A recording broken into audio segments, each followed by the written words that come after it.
1991 Ukraine സ്വതന്ത്ര രാഷ്ട്രമായ ശേഷം ഇതാദ്യമായാണ് ഒരു ഇന്ത്യൻ പ്രധാനമന്ത്രി യുക്രൈൻ സന്ദർശിക്കുന്നത് എന്ന റെക്കോർഡും മോദി സ്വന്തമാക്കിയിരിക്കുന്നു. റഷ്യ സന്ദർശിച്ച ഉടനെ ഉക്രൈൻ സന്ദർശിക്കുക എന്നാൽ അതിദുഷ്കരമായ ഒരു നയതന്ത്ര നീക്കമാണ് മോദി നടത്തുന്നത് എന്ന് കൂടിയാണ് അർത്ഥം. പക്ഷെ മോദി സെലൻസ്കിയുടെ ഹൃദയത്തിൽ ഇടം പിടിച്ചു കഴിഞ്ഞു. മാത്രമല്ല, വലിയൊരു സന്ദേശം മോദി അമേരിക്ക ഉൾപ്പെടെയുള്ള പാശ്ചാത്യ രാജ്യങ്ങൾക്ക് നൽകുകയും ചെയ്തു.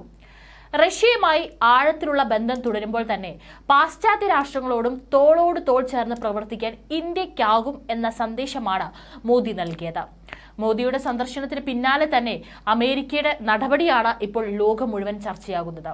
യുക്രൈന് പുതിയ സൈനിക സഹായം പ്രഖ്യാപിച്ചിരിക്കുകയാണ് അമേരിക്ക.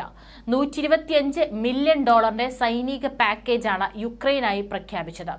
യുക്രൈൻ ഇന്ന് അവരുടെ സ്വാതന്ത്ര്യദിനം ആഘോഷിക്കുന്നതിന് മുന്നോടിയായി ഇരു നേതാക്കളും നടത്തിയ ചർച്ചയ്ക്കിടെയാണ് പ്രഖ്യാപനം നടത്തിയത്. യുക്രൈന് പുതിയ സൈനിക പാക്കേജ് പ്രഖ്യാപിച്ചതിൽ അഭിമാനമുണ്ടെന്നും ബൈഡൻ പ്രസ്താവനയിലൂടെ അറിയിച്ചു. വ്യോമ പ്രതിരോധ മിസൈലുകൾ, അത്യാധുനിക ആയുധങ്ങൾ, ആന്റി ആർമർ മിസൈലുകൾ, മൊബൈൽ റോക്കറ്റ് സംവിധാനങ്ങൾ എന്നിവ ഈ പാക്കേജിൽ ഉൾപ്പെടുത്തിയിട്ടുണ്ട്.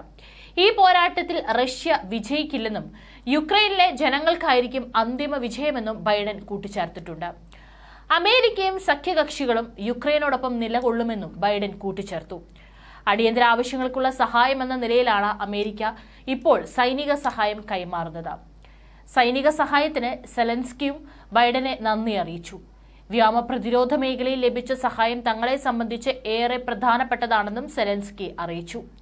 2022 റഷ്യ യുക്രൈൻ പോരാട്ടം ആരംഭിച്ചതു മുതൽ $55 ബില്യൺ ആയുധങ്ങളും മറ്റ് സുരക്ഷാ ഉപകരണങ്ങളും അമേരിക്ക യുക്രൈന് കൈമാറിയിട്ടുണ്ട്.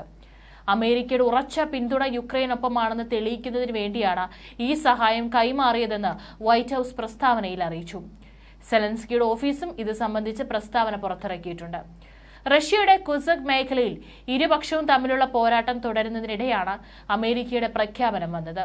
മോദിയും യുക്രൈൻ പ്രസിഡന്റ് വ്ളാഡിമിർ സെലൻസ്കിയുമായി 3 മണിക്കൂർ നീണ്ടുനിന്ന നിർണായക കൂടിക്കാഴ്ചയാണ് നടന്നിരിക്കുന്നത്. വിവിധ മേഖലകളിൽ സഹകരിച്ചു പ്രവർത്തിക്കാൻ ഇന്ത്യയും യുക്രൈനും തീരുമാനിച്ചിട്ടുണ്ട്. ഇന്ത്യ ഉക്രൈൻ സഹകരണം ശക്തമാക്കാനുള്ള 4 കരാറുകളിൽ ഇരു രാജ്യങ്ങളും ഒപ്പുവെച്ചു. കരാറുകൾ സംബന്ധിച്ച് വിവരങ്ങൾ സംയുക്ത വാർത്താക്കുറിപ്പിലൂടെ വൈകാതെ പുറത്തുവിടും. റഷ്യയുമായുള്ള യുദ്ധം തുടരുന്നതിനിടെ യുക്രൈനിലെത്തിയ മോദിയെ കെട്ടിപ്പിടിച്ചാണ് പ്രസിഡന്റ് സെലൻസ്കി സ്വീകരിച്ചത്. ഈ ചിത്രം സോഷ്യൽ മീഡിയയിലടക്കം വലിയ തോതിൽ പ്രചരിക്കുന്നുണ്ട്. മാത്രമല്ല, മോദിയുടെ ചേർത്ത് പിടിക്കൽ അപാരമാണ്. അതാണ് സെലൻസ്കിയുടെ തോളിൽ കൈവച്ച് മോദി നേടിയെടുക്കുന്നത്. ഊഷ്മളമായ സൗഹൃദ വലയത്തിന്റെ സുഖമാണ് സെലൻസ്കി അനുഭവിച്ചത്. ഇന്ത്യ ഇതുവരെയും ഈ യുദ്ധത്തിന്റെ പേരിൽ റഷ്യയെ വിമർശിച്ചിട്ടില്ല, യുക്രൈനെ വിമർശിച്ചിട്ടില്ല. അത് തന്നെയാണ് ഈ യുദ്ധത്തിൽ ഇന്ത്യയുടെ നിലപാട്. മലയാളി വാർത്ത plus, like, share and subscribe.